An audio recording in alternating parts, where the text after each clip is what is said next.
Assalamualaikum warahmatullahi wabarakatuh. Saya Dewi Sri Natania. Saya bagian dari Departemen Keperawatan Anak yang pada kesempatan hari ini akan memaparkan tentang pemeriksaan fisik pada bayi dan anak. Tujuan pembelajaran untuk pemeriksaan fisik pada bayi ini adalah setelah mengikuti proses pembelajaran tentang pemeriksaan fisik pada bayi, mahasiswa mampu melakukan prosedur pemeriksaan fisik pada bayi dengan benar dan tepat. Deskripsi dari pemeriksaan fisik pada bayi ini yaitu suatu tindakan untuk mengumpulkan, menganalisa, dan mensintesa data bayi melalui sejumlah teknik pemeriksaan untuk mengambil keputusan tentang status kesehatan bayi dan merupakan bagian dari kegiatan pengkajian dalam proses keperawatan. Tujuan dari pemeriksaan fisik ini adalah mengumpulkan data status kesehatan umum klien. Yang kedua adalah mengidentifikasi masalah kesehatan dan keperawatan. Yang ketiga adalah mendekatkan data atau dasar untuk intervensi keperawatan. Baik, kita pada saat kita akan melakukan pemeriksaan fisik ini, kita harus selalu menyiapkan yang pertama, siapkan alat, siapkan pasien, dan siapkan kitanya untuk melakukan pemeriksaan. Yang pertama adalah persiapan alat. Alat-alat yang harus kita persiapkan untuk pemeriksaan fisik ini antara lain adalah yang pertama, termometer. Termometer ini kita bisa menggunakan termometer digital seperti ini ataupun termometer yang kita bisa gunakan seperti ini. Tapi untuk lebih akuratnya sebetulnya termometer yang bisa kita gunakan adalah termometer yang berbahan air raksa. Terus kemudian tong spatel. Tong spatel itu bila pemeriksaan ini dilakukan pada anak. Pada bayi itu jarang sekali kita gunakan tong spatel. Seperti ini. Kemudian medline. Medline ini adalah alat yang harus dan selalu kita gunakan untuk pemeriksaan antropometrinya. Kemudian pen light untuk pencahayaannya. Terus kemudian botol berisi larutan air sabun itu karena kita menggunakan digital, jadi kita cukup menyediakan alkohol swab untuk disinfektannya. Kemudian potongan tisu bersih yang kita simpan di dalam bak tersebut. Kemudian bengkok untuk tempat sampah yang sudah kita gunakan dan juga alat penunjuk waktu dan juga stetoskop untuk bayi. Baik, untuk pelaksanaannya pada pemeriksaan fisik ini, yang pertama adalah perawat sebaiknya cuci tangan terlebih dahulu. Cuci tangan 6 langkah ya dengan menggunakan hand sanitizer. Terus kemudian atau kita menggunakan air bersih dan sabun yang sudah dipersiapkan. Kemudian yang kedua adalah menjelaskan kepada pasien dan keluarga tentang prosedur tindakan yang akan dilaksanakan sesuai dengan tingkat tumbuh kembang anak dan pengetahuan keluarga. Dan kita sekarang akan melakukan pemeriksaan tersebut pada bayi ini. Baiklah, untuk persiapan bayi, kita harus yang pertama kita harus mempersiapkan dulu posisi bayi ya, yang mana posisi bayinya itu bisa kita tempatkan sesuai dengan kenyamanan perawat dalam melakukan pemeriksaan fisik tersebut ya. Namun sebaiknya bayi ini disimpan dan diposisikan berhadapan dengan perawat seperti ini. Kemudian kita siapkan bayi tersebut ya, kita buka bedongnya dan kita buka baju dari bayi ini serta pampersnya. Karena apa? Kita akan melakukan pemeriksaan antropometri berupa penimbangan dan lain sebagainya, sehingga baju-baju yang dikenakan atau apapun yang memberatkan itu harus dibuka. Namun sebelum kita timbang, kita selimuti dulu bayinya dengan flanel yang ada pada bayi ini. Baik, kita simpan dulu bayinya.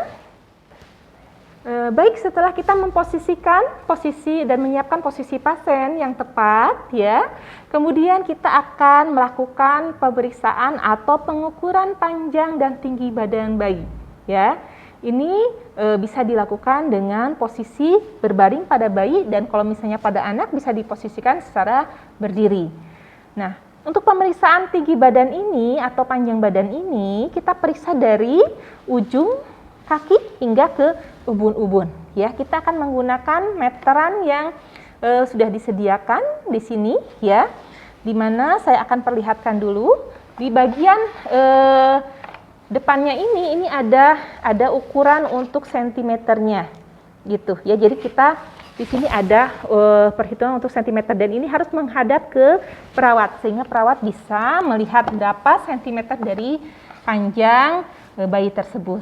Ya, kemudian ada di bagian pengukur panjang badan ini ada bagian yang statis dan ada yang bagian statis dan ada bagian yang dinamis, gitu ya. Jadi yang bisa digerakkan. Nah, untuk yang digerakkan ini adalah untuk bagian kakinya dan untuk yang statis ini adalah bagian kepalanya. Tapi bayinya tidak ditempatkan di tempat ini karena ini hanya pengukurnya saja. Jadi kita tempatkan di meja pemeriksaannya saja. Baik, untuk kita pastikan bahwa ukuran dari batas atas kepala ini ada di bagian yang statis. Kemudian kita ukur bagian yang dinamis ini untuk mengukur bagian paling bawah yaitu telapak kakinya. Postur bayi normalnya itu dia akan fleksi sehingga kita harus menekan bagian lututnya, ya, bagian lututnya dan juga bagian telapak kakinya untuk menetapkan panjang dari badan bayi tersebut. Normalnya untuk neonatus itu adalah 48 sampai 53 cm. Untuk pemeriksaan selanjutnya adalah pemeriksaan berat badan. Untuk pemeriksaan berat badan ini kita menggunakan timbangan khusus untuk bayi, ya. Dan kita harus memastikan bahwa jarum pemeriksaan ini berada pada posisi 0 kg. Oke. Untuk pemeriksaan pada bayi, untuk berat badan pada bayi ini tidak boleh menggunakan pakaian apapun, ya. Kalau misalnya bayinya masih menggunakan pampers itu harus dibuka dulu. Kemudian buka baju bayi dan kita posisikan bayi dalam keadaan tidak menggunakan pakaian seperti ini dan kita tidurkan bayi di atas timbangan. Ya, kemudian untuk selanjutnya kita melihat berapa kilogram atau berapa gram, kalau pada bayi ini berapa gram si berat badan dari bayi ini. Untuk neonatus normalnya itu 2.500 gram sampai 4.000 gram. Untuk selanjutnya adalah pemeriksaan lingkar kepala. Pemeriksaan lingkar kepala ini kita akan lakukan pemeriksaan yang akan kita ukur menggunakan Medline ini. Nah, untuk pengukuran lingkar kepala ini, ya, ini sebaiknya diukur menggunakan Medline ini dari atas alis, ya, dari atas alis, kemudian ke pina, ya, bagian atas dari telinga, kemudian ke osipital, ya.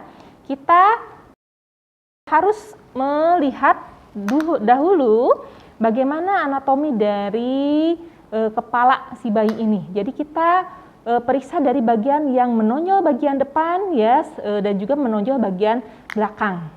Nah, kemudian kita ukur berapa dari lingkar kepala bayi ini. Untuk neonatus, normalnya itu 33 sampai 35 cm. Dan lingkar kepala ini lebih besar 2 sampai 3 cm dibandingkan dengan lingkar dada. Coba kita lihat untuk lingkar dadanya. Setelah lingkar kepala, kita ukur lingkar dadanya. Nah, untuk lingkar dada, ya, area yang kita ukur ini adalah diukur dengan Medline juga. Ini melingkari dada, ya, dan ini harus melewati atau berada pada lingkaran nipple atau puting susu dari bayinya. Nah, Setelah itu kita mendapatkan berapa ukuran dari lingkar dada. Dan neonatus untuk lingkar dada normalnya itu adalah 30,5 sampai 33 cm. Baik, setelah pengukuran antropometri, kita lakukan pengukuran temperatur dengan kondisi bayi masih berada dalam selimutnya, ya.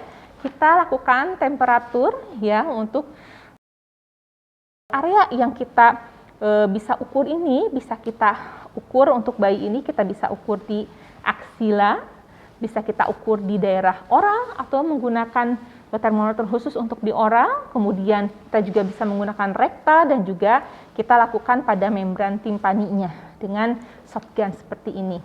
Terus kemudian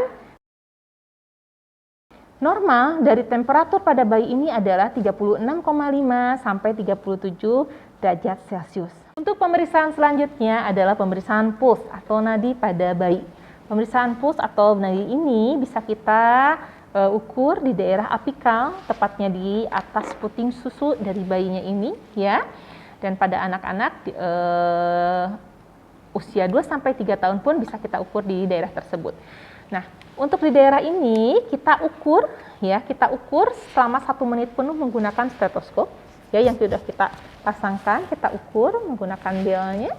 Terus kemudian untuk neonatus ini puls normalnya itu adalah 120 kali per menit sampai 140 kali per menit selama periode pertama. Dan pada periode reaktif itu 6-8 jam pertama itu sekitar 180 kali per menit. Kemudian kita lakukan pemeriksaan respirasi. Untuk pemeriksaan respirasi pada bayi ini cukup kita observasi selama 1 menit penuh, ya. Dan pada infan ini lebih dominan untuk pernafasan abdomen, sehingga kita bisa menempatkan tangan kita di atas abdomen si bayi tersebut. Terus kemudian kita menggunakan pengukur waktu, ya, kita ukur selama 1 menit penuh, ya, berapa dari pergerakan pernafasan atau respirasi dari bayi. Untuk neonatus ini normalnya adalah 30 sampai 60 kali per menit. Kita hitung selama 1 menit. Oke. Kemudian setelah 1 menit baru kita lakukan pemeriksaan pada kulit, ya. Selagi kita membuka selimut atau panel dari bayi tersebut, kita amati warna, ya, warna kulitnya, kemudian kelembaban, suhunya, kemudian tekstur, turgor. Turgor kita bisa periksa pada bayi ini di daerah abdomennya dengan kita mencubit sedikit, ya, kemudian kita lepaskan lagi, ya.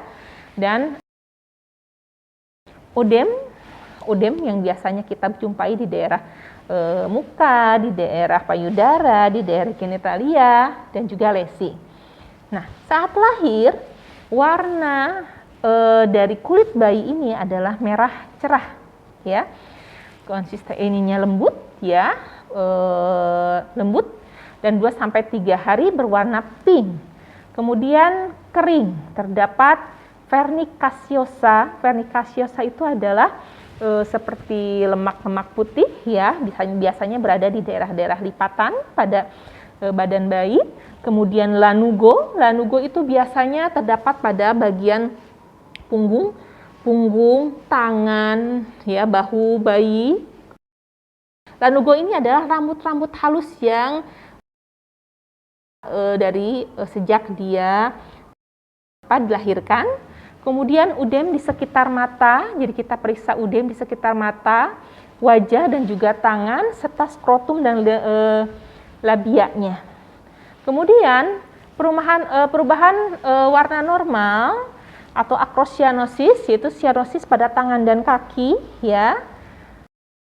Cutis marmorata, ya. Kemudian ini terjadi karena penurunan dari suhu. Jadi tiba-tiba si bayinya ini mengalami acrocyanosis. Kemudian neonatal jaundice. Neonatal jaundice ini biasanya kita periksa karena ini bentuk sifatnya fisiologis, ya. Kita periksa 2-3 hari dilahirkan ya, atau pada masa neonatus jaundice ini, kita periksa di daerah dahinya. Kita dengan kita menekan daerah dahinya, kemudian menekan di daerah ujung dari hidungnya ya, kemudian kita tekan di daerah badannya. Itu kita melihat sianosis pada bayi yang memang masih fisiologis. Kemudian himosis atau petike karena trauma lahir bisa terjadi pada bayi. Kemudian milia itu biasanya terjadi pada daerah-daerah hidung ya, di kelenjar-kelenjar. Milia ini adalah kelenjar minyak ya, papula putih, apakah itu pada pipi, dagu ataupun hidung bayi tersebut. Kemudian miliaria. Miliaria ini adalah distensi kelenjar keringat ya, yang biasanya terjadi ya pada si bayi ini ya. Jadi berupa fisikal. Kemudian birthmark atau tanda lahir perlu kita ketahui juga ya, apakah bayi ini memiliki tanda lahir, apakah itu di daerah bokong ataupun di daerah lainnya. Kemudian Mongolian spot. Mongolian spot itu adalah warna kebiruan yang biasanya ada di daerah punggung pada bayi ya. Kemudian ada juga di daerah bokong pada bayi. Ya, terus kemudian Telangiectatic nevi ini adalah merah atau pink di daerah leher ya, biasanya di daerah leher itu seperti kemerahan. Ini ada Telangiectatic nevi dan itu bentuk ini adalah sifatnya normal saja. Dan turgor yang kita periksa di daerah abdomen dengan cara kita mencubit daerah abdomennya ya, kemudian dikembalikan lagi. Bagaimana pengembaliannya, apakah dia kembali dalam 1-2 detik. Dan teksturnya biasanya tekstur pada bayi ini adalah kasar ataupun halus. Oke, next. Kemudian struktur aksesoris pada bayi ya, kita mulai rambut ya. Warna rambutnya kita raba, rambutnya ini warnanya kita periksa, teksturnya, distribusinya, apakah merata ataupun jenis rambutnya seperti apa, elastisitas dan higiennya. Kemudian kuku juga kita periksa untuk struktur aksesorisnya, di mana kuku ini kita periksa warna dan bentuknya ya, dan juga higiennya. Kemudian kita periksa dermatographic atau garis tangan dari bayi tersebut ya. Yang normanya itu adalah 3 fleksi ya, krisis. Terus kemudian ada juga yang simian line atau 1-2 krisis. Biasanya kalau garis tangannya ini hanya 1 ya atau 2 krisis, itu adalah indikasi dari bayi ini mengalami Down syndrome. Tapi tidak semuanya yang mengalami simian line ini mengalami Down syndrome. Kemudian selanjutnya adalah ke daerah atau pemeriksaan kelenjar getah bening ya. Pemeriksaan getah bening ini biasanya kita periksa pada anak usia lebih dari 3 tahun ya. Biasanya kita lakukan palpasi dengan menggunakan bagian distal dari jari kita, kemudian kita tekan perlahan ya, tapi tegas menggunakan gerakan melingkar ya pada daerah submaxillaris ya, di sini submaxillaris. Jadi kita tekan di sini submaxillaris, kemudian di daerah servikal, di belakang sini, di leher bagian belakang, kemudian di bagian aksila dan di bagian inguinalis. Kemudian catat ukur mobilitas dari kelenjar getah bening tersebut ya. Nah, apabila terjadi pembesaran, ini merupakan indikasi adanya inflamasi atau infeksi dari bagian proksimal lokasi tersebut. Oke, untuk selanjutnya adalah pemeriksaan kepala. Untuk pemeriksaan kepala, selain tadi yang sudah kita lakukan untuk pemeriksaan lingkar kepalanya, kemudian kita lakukan palpasi pada ubun-ubun dan pada fontanel. Jadi pada bayi itu kita posisikan seperti ini dan tangan kanan kita meraba di daerah kepala bayi ya. Kita palpasi, ini kita akan dapatkan posisi dari fontanel anterior ya. Fontanel anterior ini berbentuk seperti diamond. Ini ukurannya 2,5 sampai 4 cm dan ini akan menutup ya. Pada saat neonatus kita akan menemukan seperti denyutan di sini Dan ini akan menutup di usia 18 bulan. Nah, kemudian yang di belakang ini adalah dari fontanel anterior ini ada garis ya disebut dengan sutura ya, disebut dengan sutura dan disambungkan ini dengan fontanel posterior. Fontanel posterior ini bentuknya seperti segitiga ya. Ukurannya 0,5 sampai 1 cm. Jadi lebih kecil dari fontanel anterior. Dia akan menutup di usia 2 sampai 3 bulan. Terus kemudian kita harus periksa apakah ada kaput succedaneum ya. Kaput succedaneum ini adalah udem ya. Udem di jaringan lunak atau scalp-nya ini. Biasanya ini disebabkan oleh proses dari pranata ya, yang mana si kepala bayi ini berada lemak di daerah pintu atas panggul atau karena menggunakan alat forceps atau alat forceps atau alat bantu untuk melahirkan ya, dan itu akan menyebabkan udem jaringan lunak atau scalp-nya di sini. Kemudian kita harus periksa juga adanya sepal hematom.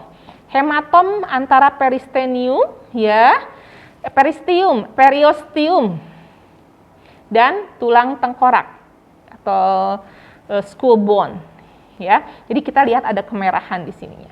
Kemudian kita lihat wajahnya ya.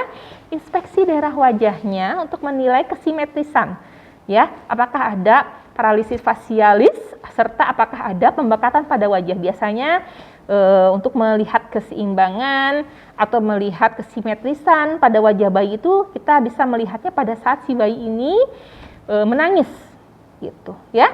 Kemudian langsung kita lakukan pemeriksaan di daerah mata. Anak usia lebih dari 6 tahun harus diinfeksi ya, harus diinfeksi di daerah palpebranya ya, lipatan epikantusnya ya, yang harus diinspeksi itu lipatan epikantusnya, kemudian kelopak matanya, posisi gerakan dan warnanya seperti apa. Nah, untuk neonatus, kelopak mata dari neonatus ini biasanya mengalami udem ya. Terus kemudian kita lihat apakah tertutup atau terbuka, karena masih bisa saja ya posisi dari kelopak matanya itu masih tertutup. Kemudian apakah ada produksi air mata ya, air mata yang keluar atau tidak ada. Kemudian kita observasi kembali apakah ada nystagmus ya. Nystagmus itu adalah si bola matanya itu tidak seperti penari Bali ya, seperti penari Bali, jadi terus berputar gitu. Kemudian apakah ada strabismus atau juling ya, yang bola si matanya itu tidak simetris gitu. Kemudian kita periksa juga konjungtiva ya, konjungtiva kita periksa dengan menggunakan 2 jari seperti ini ya. Kemudian bulu dan alis mata juga kita periksa distribusi dan pertumbuhannya. Skleranya kita periksa skleranya dengan menggunakan penlight ya. Apakah dia ada warna ya, warna skleranya seperti apa? Apakah ada kuning atau putih ya. Terus kemudian korneanya juga ya. Kemudian pupil, ukuran, bentuk dan gerakan pupilnya seperti apa? Kemudian irisnya, bentuk dan warna, ukuran dan kejelasannya seperti apa, lensanya, dan kalau sudah besar kita lakukan tes cover atau tes isi hara, ya tes buta warna. Juga pada bayi itu ada yang dinamakannya refleks pada daerah mata ini. Ya, yang pertama adalah refleks mengedip atau refleks kornea. Nah, biasanya bayi akan langsung mengedip pada saat dia terkena cahaya. Pada saat terkena cahaya dia akan mengedip. Ya, terus kemudian bila didekatkan dengan satu objek, misalnya kita menggunakan tisu, ya, kita menggunakan tisu didekatkan, dia akan langsung mengedip. Itu adalah refleks mengedip atau refleks kornea pada bayi, ya. Berlangsung seumur hidup dan bila tidak ada respon, ini biasanya bayi ini mengalami gangguan pada nervus 2, 4 dan juga 5. Kemudian refleks pupil, ya. Jadi refleks pupil ini bisa kita periksa pupil akan berkontraksi ketika diberikan cahaya, dia akan mengecil ya. Dan refleks ini akan berlangsung seumur hidup juga. Ya. Nah, pada bayi ini ada refleks doll eyes reflex untuk di mata, ya, di daerah mata. Doll eyes reflex itu jadi pada saat si bayi ini ya, bayi ini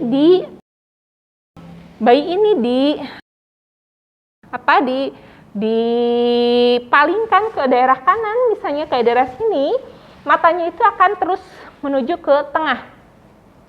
Gitu. Kemudian diarahkan lagi ke kanan atau ke kiri, dia akan matanya tidak akan bergerak, tapi tetap berada di tengah.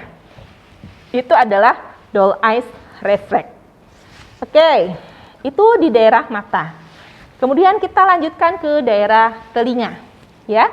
Untuk pemeriksaan telinga, kita harus periksa di daerah telinga ini adalah mengenai posisinya. Apakah dia berada lateral, ya, dari kelopak mata bagian luar. Kemudian pinanya apakah ini fleksibel, karena pina ini harus fleksibel ya, untuk bayi yang aterm atau bayi yang lahir dengan usia matang ya. Kartilago sudah terbentuk, kita periksa kartilago dari telinga bayinya apakah sudah terbentuk ya. Kemudian inspeksi ya liang telinganya dengan menggunakan otoskop kalau ada ya. Kemudian untuk melihat membran timpaninya. Jadi kita harus melihat dengan penlight, kita harus lihat ya di daerah telinganya ini apakah ada lubang telinganya terutama ya. Dan pada anak lebih dari 7 tahun, uji pendengaran antara lain uji Rin atau uji Weber itu bisa dilakukan. Oke, setelah telinga, tadi mata, telinga, kemudian kita lakukan ke daerah hidung ya. Di hidung kita periksa apakah ada sekretnya ya. Kemudian ada nasal discharge-nya atau mukus putih ya atau bening. Kemudian septumnya apakah ada atau tidak deviasi ya septumnya di tengah-tengahnya. Kemudian pasase udaranya lancar atau ada hambatan. Jadi kita bisa mengeceknya dengan menggunakan tisu yang tipis ya. Kita bisa menggunakan tisu. Kita lihat bagaimana pergerakan dari tisu ini untuk melihat pasase udaranya lancar atau ada hambatan ya. Kemudian refleks glabelar. Refleks glabella ini adalah refleks pada bayi ya, yang mana pada saat kita ketuk pangkal hidungnya ya, pangkal hidungnya itu kita ketuk pangkal hidungnya, bayinya ini akan cepat ya, dia akan menutup matanya gitu dengan rapat gitu ya. Itu adalah refleks glabella. Terus kemudian pada hidung juga ini ada refleks bersin, dan ini merupakan respon spontan terhadap iritasi atau obstruksi, dan ini biasanya refleks-refleks ini berlangsung seumur hidup. Oke, terus kemudian ke mulut, di daerah mulut. Untuk pemeriksaan di daerah mulut dan kerongkongan ya, kita harus cek dulu intak dan keutuhan dari daerah mulut ini ya. Kita periksa apakah produksi salivasinya ada. Terus kemudian kita cek juga ya pada saat bayi menangis, biasanya kalau pada bayi, kalau pada anak-anak bisa kita anjurkan si anak ini mengatakan A, atau kita menggunakan tong spatel untuk membantu kita melihat daerah dari uvulanya atau bagian dalam mulutnya.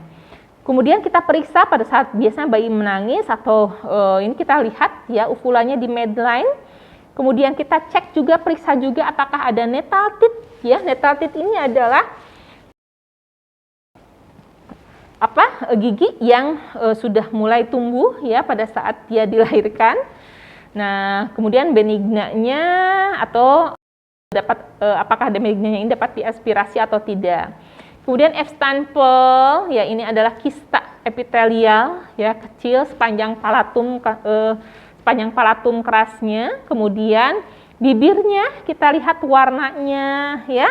Untuk bibirnya kita lihat warna, tekstur, dan juga apakah ada lesi. Kemudian gigi, perkiraan jumlah anak pada anak di bawah 2 tahun itu ya, yaitu dengan usia per bulan, ya, usia dalam bulan dikurangi 6 biasanya jumlah. Misalnya kalau misalnya usianya ini 12 bulan, ya, dikurangi 6.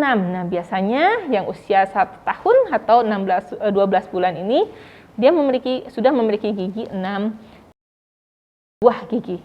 Kemudian refleks yang ada pada bayi, ya, refleks yang ada pada bayi di daerah mulut, yang pertama adalah refleks sucking atau menghisap, ya. Tapi untuk mengecek refleks hisap ini tidak boleh kita menggunakan tangan kita untuk melakukan pemeriksaan sucking ini, ya. Jadi cukup kita melihatnya pada saat menyusui, ya, pada saat menyusui atau kita berikan empeng atau si ibunya sedang menyusui bayinya, ya, kita lihat apakah sucking atau refleks menghisapnya itu kuat atau tidak. Terus kemudian refleks gag. Refleks gag itu adalah stimulasi pada posterior paring, ya, oleh makanan atau oleh tube atau suction, ya. Dan pada saat dimasukkan ada sesuatu yang dimasukkan ke dalam posterior paringnya, bayi akan bereaksi muntah, ya. Ini berlangsung seumur hidup juga. Dan bila reaksi ini tidak ada, kemungkinan terjadi kerusakan pada saraf glosopharyngeal. Kemudian refleks rooting. Refleks rooting kita bisa cek, ya, dengan cara kita menstimulasi di daerah pipinya, ya, di daerah pipinya ini kita stimulasi.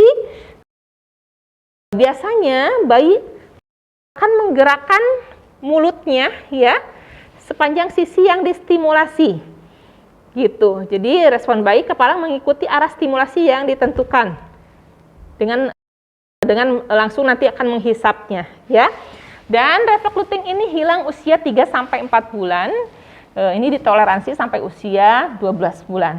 Kemudian extraction. Extraction ini bila lidah disentuh, ya, lidah bayi disentuh, ini atau ditekan, respon bayi akan menjulurkan lidahnya keluar, ya. Ini biasanya hilang pada usia 3 bulan. Kemudian yawn atau menguap, ini merupakan respon spontan terhadap penurunan oksigen dan meningkatkan udara yang terinspirasinya. Kemudian batuk juga ini adalah reaksi terhadap adanya iritasi membran mukosa laring atau tracheobronchia, ya, dan muncul mulai hari ke-2 sampai ke-3 setelah lahir. Oke, terus kemudian kita lakukan pemeriksaan ke daerah leher, ya. Di neonatus itu biasanya lehernya tuh pendek, bisa kita lihat di daerah belakangnya itu. Ini pendek, ya, tebal dan dipenuhi oleh skin fold. Skin fold ini adalah lipatan-lipatan seperti ini, ya. Lipatan-lipatan seperti ini pada bayi, ini skin fold. Nah, kemudian di leher ini kita periksa juga gerakan menelannya dengan cara kita mempalpasi, ya, di daerah bawah submaxillaris ini. Terus kemudian kelenjar tiroidnya juga kita periksa. Oke, itu pemeriksaan kepala sampai dengan leher. Baiklah, untuk selanjutnya adalah pemeriksaan dada. Pada pemeriksaan dada kita harus melihat, kita inspeksi dadanya ini. Biasanya perbandingan antara anterior posterior dan lateralnya itu 1:1, jadi diameternya sama, jadi seperti gentong, ya, kalau diibaratkan pada bayi ini. Kemudian refraktif sterna juga sudah sedikit tampak jelas pada bayi ini. Processus xiphoideus juga tampak jelas, ya, pada bayi. Kemudian pembesaran mame, ada pembesaran mame karena mame ini mengalami udem, dan juga kita harus cek adanya sekresi atau tidak pada mame ini, ya. Kemudian pigeon chest kadang tampak pada bayi normal. Oke, selanjutnya adalah pemeriksaan paru-paru. Untuk pemeriksaan paru-paru, ya, kita lihat tipe respirasinya, ya. Kita cek kecepatan dan kedalamannya. Biasanya pada bayi ini bersifat irregular. Iramanya irregular dan bunyi nafasnya kita periksa di daerah menggunakan stetoskop di daerah vesikuler, bronchofasikuler dan bilateral atau kedua lapang parunya ini, ya. Kita cek dengan stetoskop, ya. Dan kemudian refleks batuk untuk pernapasan untuk paru-paru ini biasanya ada 1-2 hari setelah lahir. Oke, kita lanjutkan ke jantung. ya. Apex, daerah apex ini, ya, daerah apex ini itu berbanding dengan 1 dan S2 dan berbanding juga dari interkosta 4 sampai 5, ya, dengan perbatasan berbanding juga dengan perbatasan sternal kiri dan lateral kiri. Dan biasanya sianosis persisten, ya, sianosis sementara pada saat menangis atau penurunan suhu, tapi harus diamati betul-betul. Kalau misalnya sianosisnya itu bersifat terus-menerus, ya, selama dia menangis, itu bisa jadi ada kelainan pada jantung pada anak tersebut. Kemudian kita lakukan pemeriksaan di daerah abdomen. Untuk pemeriksaan abdomen harus selalu diingat bahwa pemeriksaan abdomen ini urutannya adalah kita inspeksi dulu, kemudian auskultasi, kemudian perkusi, baru palpasi. Ya, kemudian kita lihat di daerah abdomen ini bentuknya silindris. Hepar teraba, ya, teraba 2 sampai 3 cm di bawah margin kosta kanan. Kemudian lipanya pada ujungnya ini teraba pada limpa, kemudian limpa ini ujungnya ini teraba pada minggu pertama. Dan ginjal teraba 1 sampai 2 cm di atas umbilikus ginjalnya ini, dan umbilical cord, ya, umbilical cord atau tali pusat ini tampak pada bayi baru lahir ini, ya. Kita bisa melihat putih kebiruan yang mana di dalamnya itu terisi 2 arteri dan 1 vena. Oke. Kemudian kita lanjutkan ke daerah genitalia. Genitalia itu harus dipisahkan antara genitalia female dan male, ya. Genitalia female atau anak perempuan atau bayi perempuan, ya, kita harus periksa di daerah labianya, ya. Daerah labianya, apakah ada labianya itu bersifat normal atau tidak. Kemudian klitoris biasanya mengalami udematus pada klitorisnya. Kemudian labia minora lebih besar dari mayora, ya. Pernica sciosa atau lemak putih, ya, biasanya ada di antara labia. Kita bisa periksa dengan cara membukakan daerah genitalianya, dan urinasi dalam 24 jam itu harus kita cek dan observasi. Kemudian genitalia male atau laki-laki. Kebetulan pentom ini genitalianya adalah male atau laki-laki, ya. Pada pemeriksaan genitalia laki-laki kita bisa yang pertama adalah kita harus cek meatus uretranya itu harus berada di ujung penisnya atau tidak. Gitu, ya. Jadi kalau misalnya ini penis, ada di ujung penisnya atau tidak. Kemudian setelah itu, karena bisa saja kalau misalnya dia tidak ada di ujung penisnya ini, tidak ada meatus uretranya, bisa saja dia mengalami atau si meatus uretranya ada di pertengahan penis atau di ujung atau pangkal penisnya. Gitu, ya, atau itu yang disebut dengan hipospadia. Kemudian palpasi kantong skrotumnya, ya, palpasi kantong skrotumnya dengan ibu jari dan jari telunjuk, ya, untuk menilai apakah ada testisnya sudah turun atau tidak, ya. Nah, testis dapat teraba pada kantong skrotum ini, dan skrotum ini bersifat lebih besar, ya, mengalami udem dan ditutupi oleh rugae. Rugae itu adalah garis-garis kerutan pada daerah skrotum. Nah, kemudian kita periksa purpesium. Purpesium itu adalah kulup, ya, kulup yang ada pada penis si bayi, ya. Jadi ini ada kulupnya, ada kulup pada penis si bayi yang biasanya dilakukan sirkumsisi atau sunat, ya. Itu juga harus diperiksa. Kemudian kita periksa dengan melorotkan ke daerah pangkal dari penis ini, ya. Kita periksa apakah si purpesiumnya ini tertutup atau terbuka sampai kita bisa melihat ada gland penisnya. Kalau misalnya tidak terlihat gland penisnya, itu berarti bayi ini atau anak ini mengalami femosis. Kemudian kita observasi juga urinasi dalam 24 jam. Oke, untuk pemeriksaan selanjutnya adalah pemeriksaan punggung dan rektum. Untuk punggung, ya, kita harus observasi dulu, ya, untuk punggung, inspeksi apakah ada skoliosis atau tidak. Kalau skoliosis itu biasanya terlihat pada anak-anak, ya, sudah terlihat pada anak-anak gitu. Jadi skoliosis itu adalah yang bentuk dari tulang punggungnya itu berbentuk seperti S atau melengkung, ya. Kemudian pada bayi kita cek rektum. Jadi kita lakukan pemeriksaan rektum dengan cara mengangkat kaki bayi ini seperti ini. Terus kemudian kita lihat apakah anusnya ini terbuka atau tidak. Ya. Kemudian kita cek dengan cara kita mempalpasi atau meraba daerah anusnya, ya. Biasanya itu ada refleks dari anusnya, ya. Jadi bayi dipegang kedua kakinya, kemudian disentuh daerah anusnya, reaksinya anus akan berkontraksi atau mengkerut, gitu, ya. Itu ada refleks anal. Terus kemudian kita cek apakah mekonium dalam 24 sampai 36 jam. Apa itu mekonium? Mekonium itu adalah feses yang keluar pertama kali pada bayi, ya, yang bentuknya seperti kehitaman. Dia berbentuk kehitaman, gitu ya, dan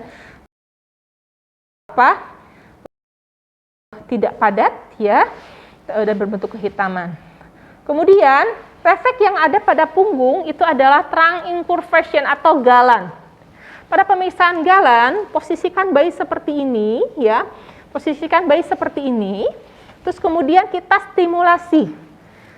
Stimulasi bagian sisi punggung, ya, sepanjang spina, ya. Kemudian disentuh mulai dari atas ke daerah panggul bayi. Dan panggul bayi biasanya akan bergerak ke arah yang disentuh. Kemudian disentuh lagi di daerah yang lain, dia akan bergerak ke daerah yang disentuh, gitu, distimulasi. Dan ini akan hilang usia 4 minggu. Kemudian refleks Perez. Refleks Perez itu adalah bayi ditengkurapkan seperti ini, kemudian dia diberikan rangsangan di daerah, ya, dengan ibu jari dari daerah sakrum ke arah leher sepanjang tulang belakang. Nah, reaksinya ini bayi akan menangis keras. Dan karena ini merupakan refleks menyakitkan, biasanya dilakukan di akhir pemeriksaan, ya. Oke, terus itu ada pemeriksaan punggung dan rektum. Kemudian yang terakhir adalah bagian ekstremitas, ya. Untuk ekstremitas kita harus periksa jumlah jarinya, ya. Jumlah jarinya ini yang normalnya itu 5 di kiri dan 5 di kanan, di tangan kanan, dan 5 di kaki kiri dan 5 jari kaki kanan. Nah, jumlah jari jika lebih itu disebut dengan polidaktil, ya. Selain krisisnya juga kita periksa juga romnya, ya, pergerakannya, ya. Kemudian simetrisitasnya, kuku warna pink panjang dan pendeknya. Kemudian ada refleks pada bayi, ya, pada bayi di ekstremitas. Yang pertama adalah refleks Moro. Ini adalah refleks dengan mengejutkan dengan tiba-tiba, dan biasanya respon ekstremitas akan ekstensi dan abduksi dengan cepat, dan telunjuknya dan ibu jarinya membentuk huruf C seperti ini karena kaget, ya. Ini diikuti oleh fleksi dan abduksi di ekstremitas yang lainnya. Dan kadang disertai menangis karena dia kaget, dan hilang pada usia 3 sampai 4 bulan, ya. Paling kuat usia 2 bulan. Dan bila lebih dari 6 bulan masih ada kemungkinan terjadi kerusakan otak. Bila respon asimetris terjadi pada bayi pada saat kita lakukan refleks Moro, ini terjadi injuri plexus brachial atau clavicula dan humerusnya, ya. Bagaimana cara melakukan pemeriksaan atau refleks Moro? Bisa kita kejutkan dengan menggebrak dari meja pemeriksaan seperti ini, seperti itu, dan akan terjadi respon refleks Moro tersebut. Atau kita lakukan pengangkatan di daerah ekstremitas atas sampai dia terangkat sedikit, kemudian kita lepaskan. Itu untuk mengecek refleks Moro pada pasien. Kemudian pada bayi ini juga ada yang namakan refleks Startle. Refleks Startle ini bila bayi diberi bunyi yang keras secara tiba-tiba, respon abduksi tangan dan fleksi siku tangan tetap menggenggam itu akan terjadi. Dan ini biasanya hilang usia 4 bulan, dan bila tidak ada respon berarti terjadi gangguan dalam pendengaran, karena startle ini adalah untuk gangguan pendengaran. Biasanya kita lakukan dengan menggunakan tepukan tangan. seperti ini, dan bayi akan berespon seperti kaget dan melihat ke arah yang ditepuk. Seperti itu. Oke, kemudian refleks tonic neck. Tonic neck refleks ini adalah, jadi ketika kepala bayi menengok ke satu arah atau ke satu sisi, maka tangan dan kakinya itu akan ekstensi ke sisi tersebut. Ya, tangan dan kakinya akan ekstensi ke sisi tersebut, sedangkan tangan dan kaki sisi lainnya fleksi. Gitu, ya. Jadi seperti ini. Jadi dia digerakkan, dia akan seperti ini. Seperti ini. Tuh, ya. Dan bila respon tidak ada dan menetap, kemungkinan terjadi gangguan CNS-nya. Kemudian dance or step reflex. Dance or step reflex ini adalah jika bayi dipegang, ya, jika bayi dipegang, kemudian telapak kakinya ini disentuhkan di permukaan meja pemeriksaan yang keras, maka kaki akan fleksi atau ekstensi secara spontan, gitu ya. Ini menyerupai berjalan. Ini biasanya terjadi hingga usia 3-4 minggu. Kemudian diganti dengan gerakan yang disengaja. Oke, kemudian refleks rolling. Refleks rolling itu adalah refleks merangkak. Jadi jika bayi posisikan di posisi tengkurap atau prone, bayi akan maju secara perlahan seperti merangkak, ya, bila dan hilang usia 6 bulan. Untuk crawling ini kita harus mendorong juga di daerah telapak kakinya dan dia akan seperti merangkak. Oke, itu tadi pemeriksaan fisik pada bayi dan juga anak yang bisa saya sampaikan untuk kesempatan kali ini. Mudah-mudahan bisa menjadi pembelajaran untuk adik-adik semua. Terima kasih. Assalamualaikum warahmatullahi wabarakatuh.